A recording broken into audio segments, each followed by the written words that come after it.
What's up guys, Tony here, and today I'm back with a tutorial on how to connect your Xbox controller to your PC through Bluetooth.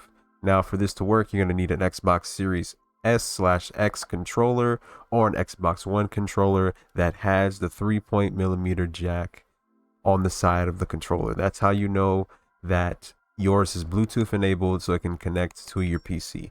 Next, what you want to do is turn on the controller, and then you want to head over to the Windows, go to settings, devices, and then you want to go to where it says add Bluetooth device.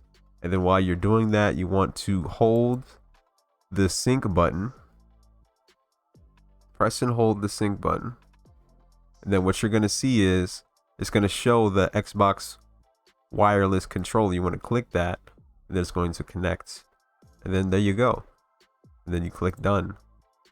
And what you're going to see is all the way down here you'll see your controller is connected, and it shows the battery life as well. So now that your controller is connected, all you gotta do is play a game. I'm gonna boot up modded GTA 4 just for the sake of this tutorial.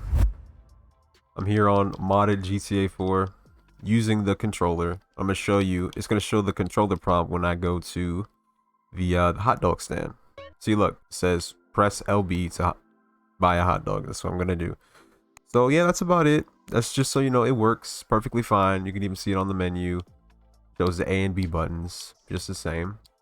And let me know if you want more tutorials like this. Hey, I could even show you how to mod GTA 4 or GTA 5 if you're into that.